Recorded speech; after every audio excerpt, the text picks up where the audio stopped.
as well as the public speaker. That being said, call the 5/15/2026 meeting order is 7:02 p.m.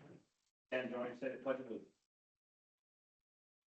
I pledge allegiance to the flag of the United States of America and to the republic for which it stands, one nation, under God, indivisible, with liberty and justice for all.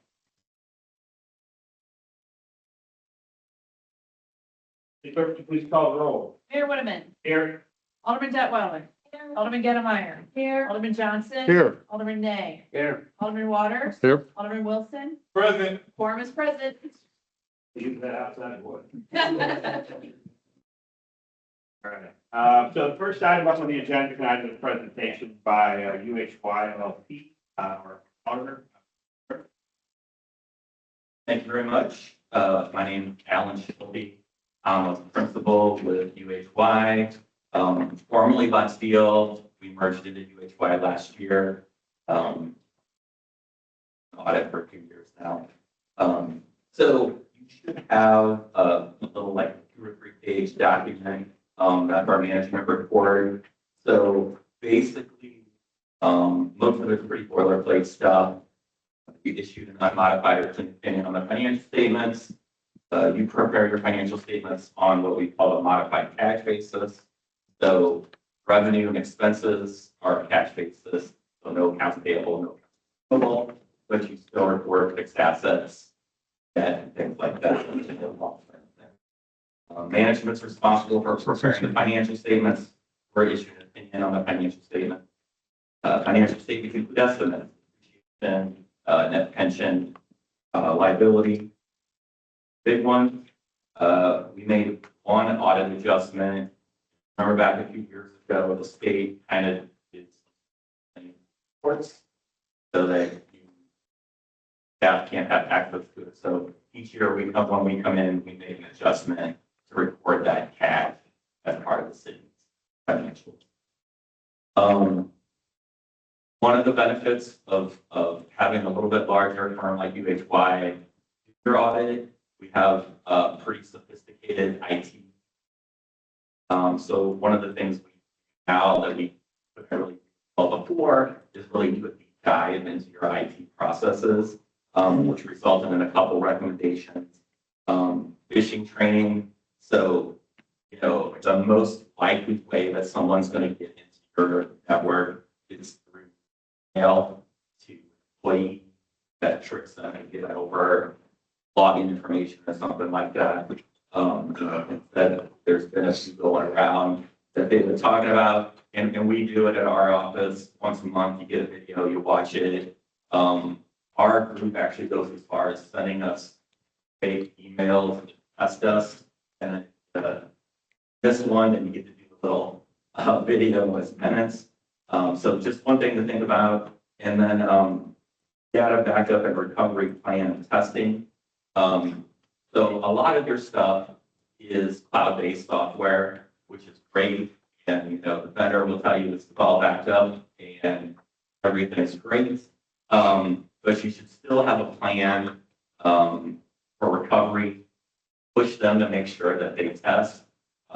There's a stock report you can get in a lot of cases that shows that they are testing and another firm is coming in and testing it.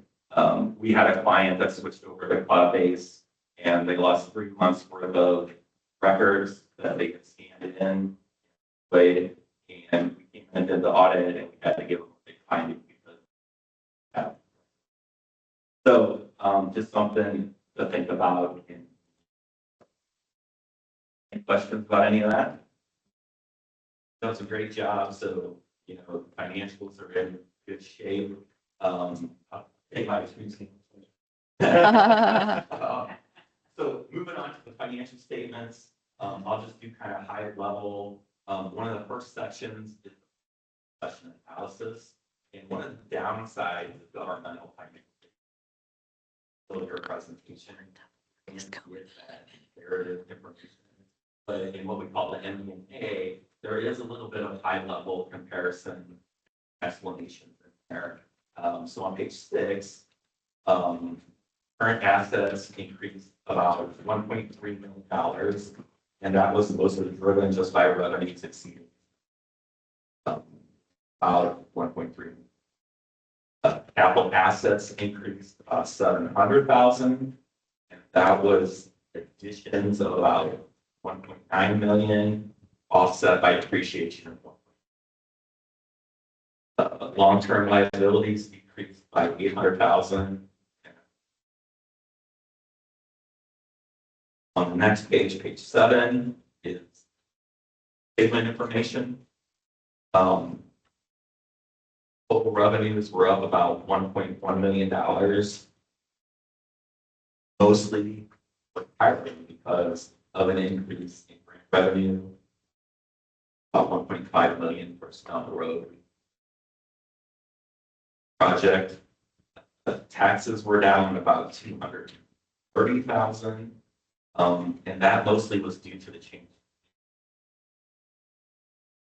for the county had done projects for you, and now going forward, you're going to take the money projects yourself, and because your cash basis having that payment.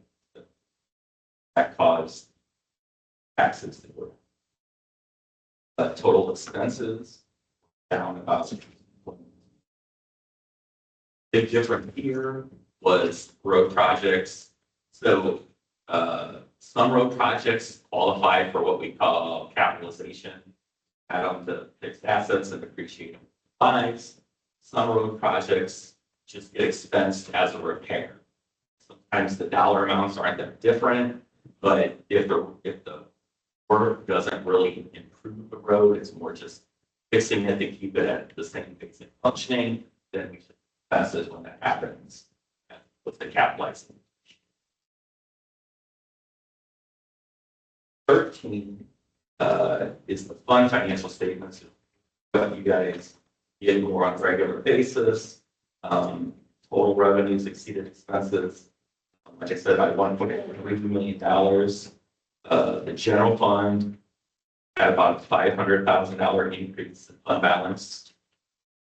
Improvements of about 1.3 million. That was mostly timing difference between when you spent money for road projects and when you got it reimbursed. One of the things I usually kind of point out is general fund balance compared to expenditures. So your fund balance at the end of the year was 5.1 million compared to annual expenditures of about 2.5. So you have almost a 2-year. Property taxes are a relatively small amount of your budget. That's a pretty good cushion for getting money. All the funds were under budget. The budget start on page 32. And then kind of the last thing I'll talk about is pension schedules in the back on page 38. So you guys participate in loggers for your pension. On this schedule, it shows like 10 years of information.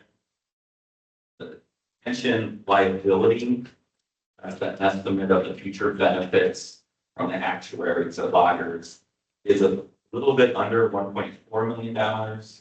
And money set aside to pay those benefits is a little bit over 1 million. So you have what we call a net pension asset of $73,000. This puts you at about 105% funded. And anything over 80, you guys have a pretty nice upper there. Look at the next page. Schedule of what the actuary estimation should contribute versus what you actually contribute. Let's contribute the same time. Here.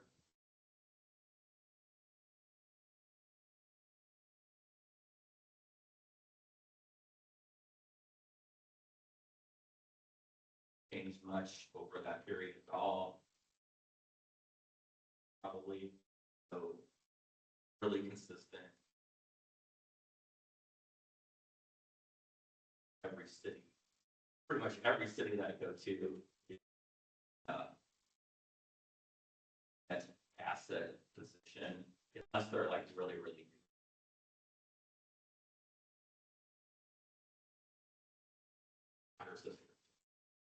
So, any questions about anything?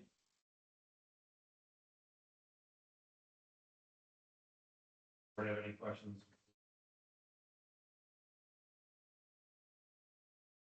Thank you, sir. Thank you for your time.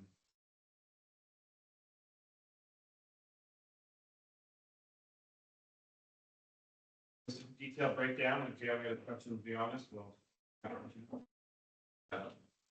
Okay, thank you.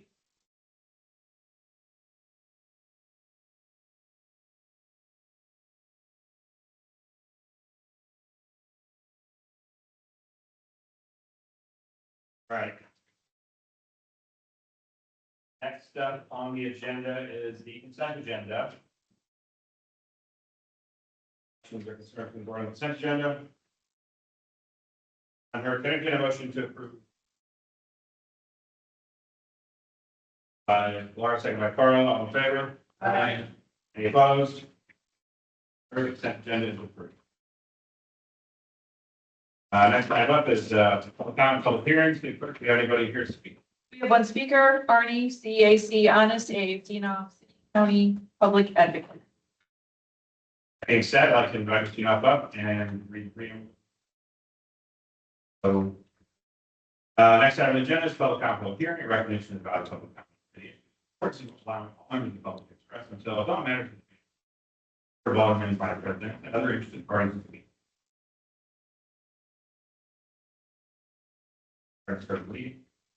Call, please approach the podium. All interested parties have an opportunity to speak. Each speaker. Furthermore, no person will be permitted.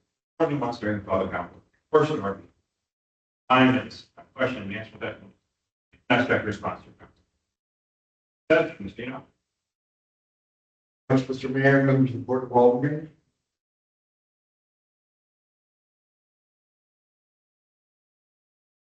The first issue I'd like to say is today the city saved taxpayer money off of not catering. I think that's a step in a positive direction.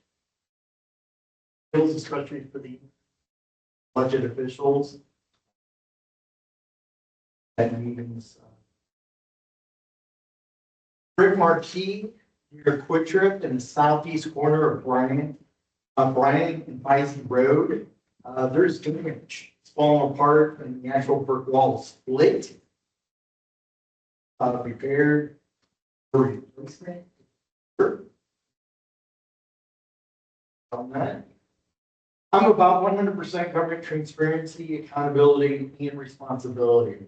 My current city request with the city about your $30,000 lobbyist reports from Tom Dempsey. Public deserves the right to know return on investment and what was actually done with the $30,000 fee. I received letters from the city clerk dated May 26th, which were postmarked June 2nd, and a letter dated June 4th, postmarked June 11th. Response and by me about approximately 3 days after those postmarks.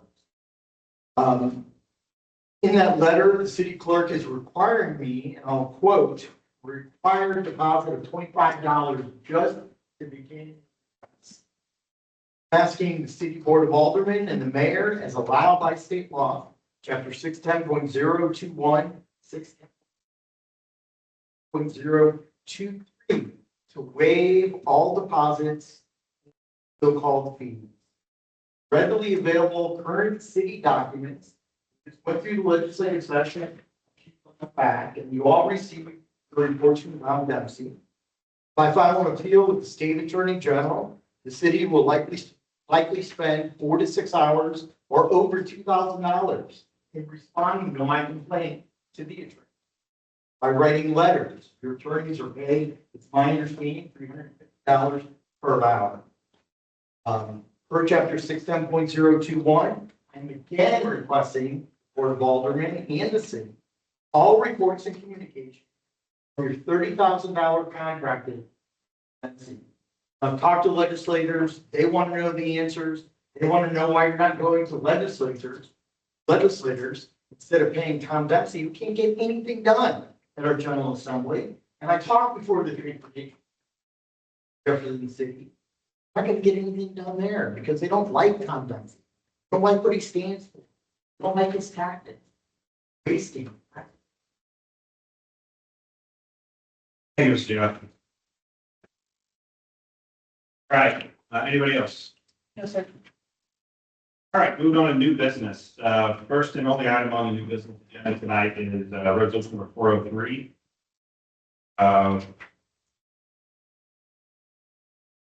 A motion for the board to read resolution number 403 by title only for the first time. By Laura, second by Ryan, all in favor? Aye. Any opposed?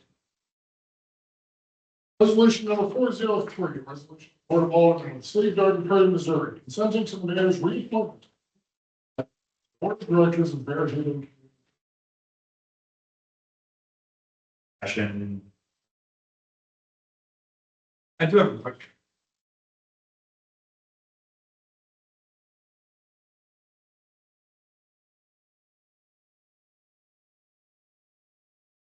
And Bear Haven is a little different. Why is it because Bear Haven develops under. There's some complexities to it. I see some Bear Haven residents in the audience that are probably aware of all that as well. And probably a couple of folks on board. I know John's tracking and, I know Morgan Green back over here, sure, tracking. There is a, essentially with the Bear Haven CID, I'd on it, but they pulled out like a 20 or 30 years. All the trails, all the fields, and everything around here. By a loan from the bank, which that, and the payment of that loan comes from the CID. So those of us who live in Bear Haven pay a special tax. And I want to say it's maybe it's $1,200 a year, $1,000 a year. But it just kind of comes out of the personal property tax, and we have it on our statement, Bear Haven CID. But from that, it goes into this pay of money that goes into the next statement off. Also pays a law firm to manage it, CID. Members of Bear Haven that are pointing to that, and then we.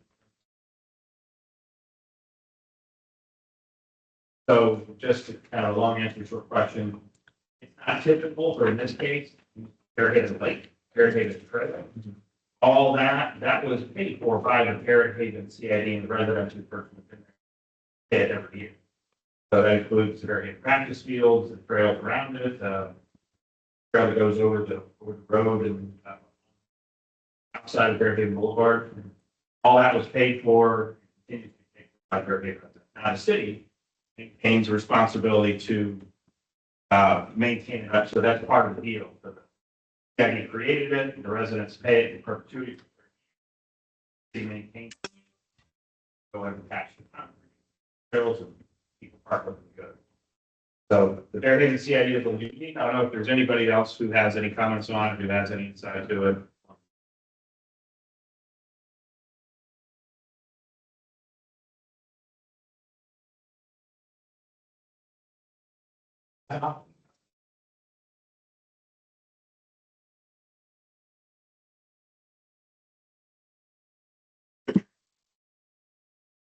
Anyway, that being said, then the motion to read resolution number 443 for the second time.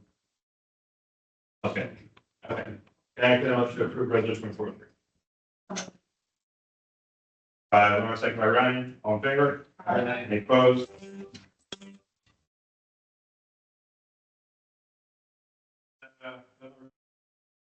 On July 1st. Question.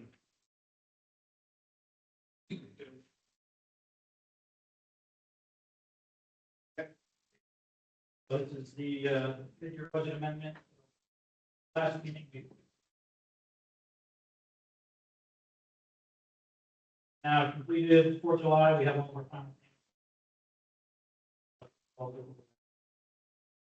$5,000 for that committee.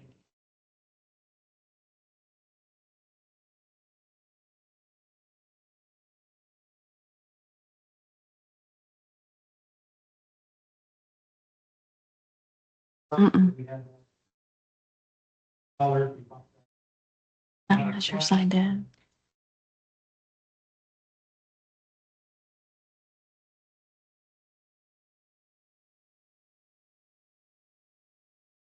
Change.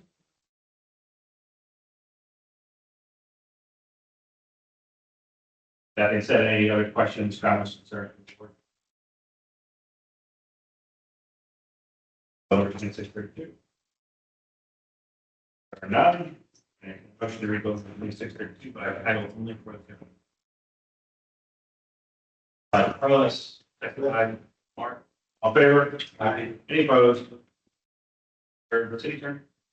Bill number 26-32, ordinance revising budget for the city of Garden Prairie, Missouri. Fiscal year commencing on January 1, 2026, ending on December 31.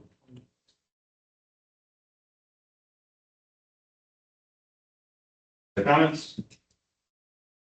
Vice, heard. Followed by Alderman Johnson. By Laura, all in favor? Aye. Any opposed? Alderman Detweiler.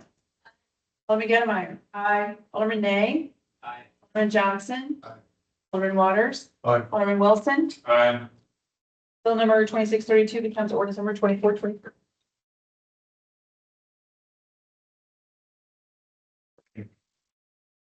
Move on to officer and staff communication, city attorney. No comments. Thing, so.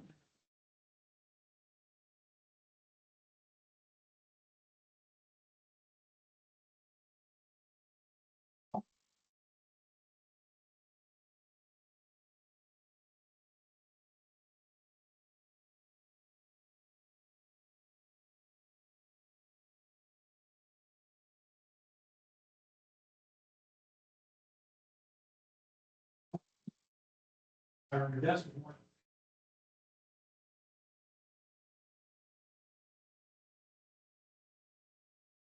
Aye.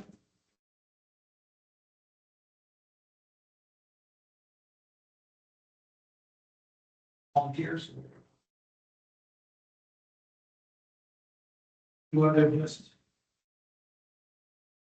Items from us.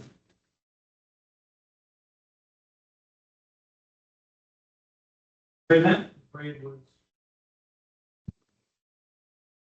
Great. Throughout the days.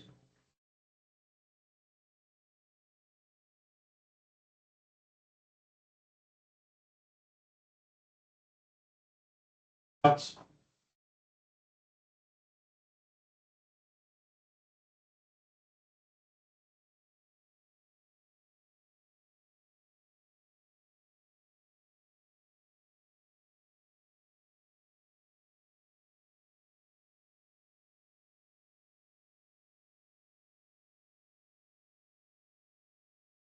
Emails for various.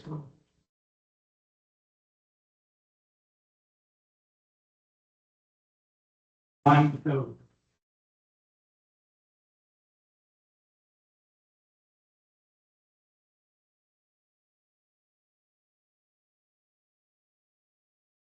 Have a good code.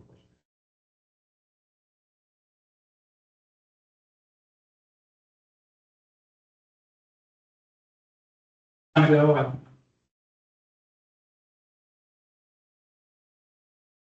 It's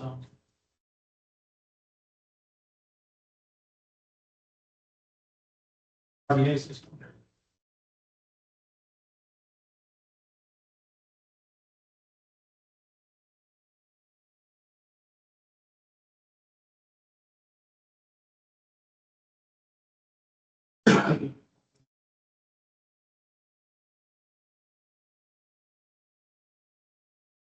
Staff is doing.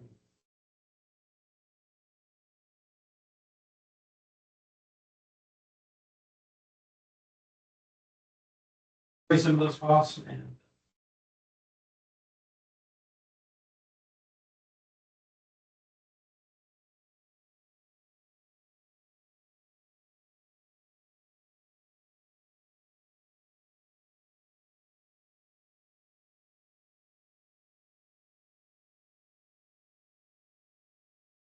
Jesus.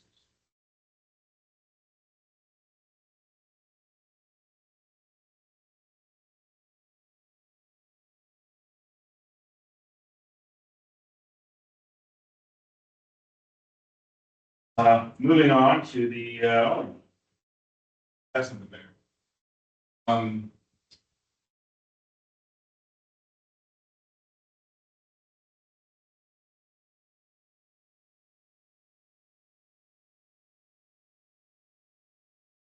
I want us to thank that. I appreciate that.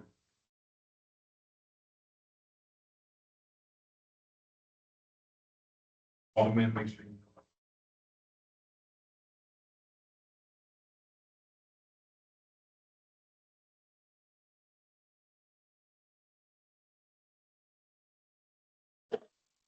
know.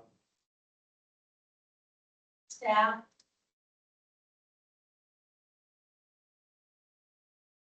All their hard work on the, 4th of July. It was well attended. That I spoke to early.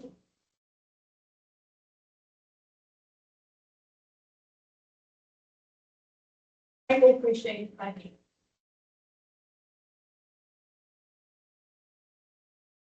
Segue on, grass cutting.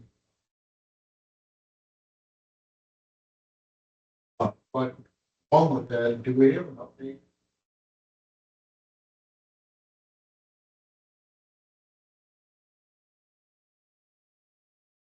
Along with the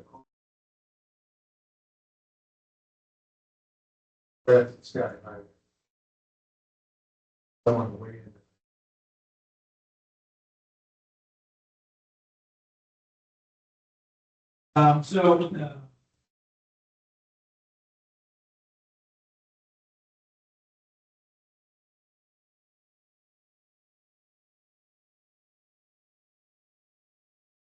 Some conversations.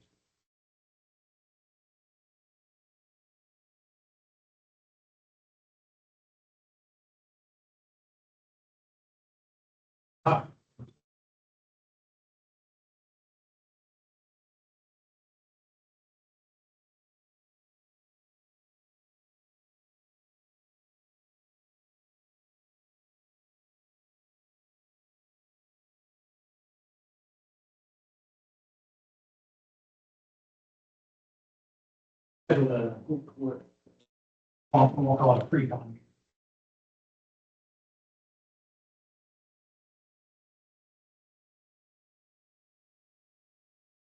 Oh, they do get the right.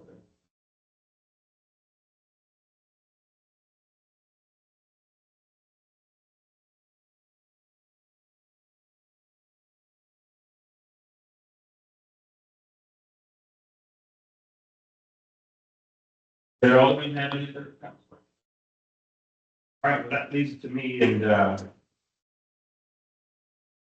want to talk about 4th of July. There was so much that went on behind the scenes that those folks would really see it. There was a tremendous amount of effort that was taking place over the course of the month. This is our first time doing it, and I just want to say I'm extremely proud of the city staff and their together and make this happen. The success of the parade to the fireworks, well attended and phone going up all day and into the next day. And to see it come back. So couldn't have been more happy as we celebrated Rain our 250. Our small community together in such a special meeting. I want to give a special and meaningful thanks to the staff for all their work on that, as well as to Alderman Wilson and Alderman Detmold for coming out and helping as well. That was very, most importantly, I think that for the most part, it's the leadership from our new city administrator really helped pull all this together and make that. Really appreciate working that out and thank you for having. Hope we're doing it again next year. So that being said, we appointed a new historian about 2 months ago. That's sort of culminating into the St. Charles County chapter, the Garden chapter of the St. Charles County. So, being born and raised in St. Charles County, I grew up just north of here in Flint Hill, as many of you guys already know. They have a chapter, and Garden did not have one. So we will be part of a broader consortium of St. Charles County. Chuck Foster, thank you. Chuck Foster is going to be our city historian. He'll represent us in that, and he does meet. First one's going to be next Thursday. Do you guys know anybody, if anybody knows anybody that has some historical, thoughts or is interested in the history and church and that sort of thing? Let them know. I know we posted about it on the city's Facebook page. I know that Chuck's been reaching out to several different folks, but I think these are one of the things where word of mouth often helps spread that word and kind of get this going. And I'm excited to see what it brings, because there's a lot of deep and rich history in Garden Prairie and in the surrounding area, known as the broader Garden Prairie. So excited to see what comes of that. And we look forward to seeing anybody who can make it next Thursday at 6 o'clock. So, yeah, that being said, I think that's all I have. So, that being said,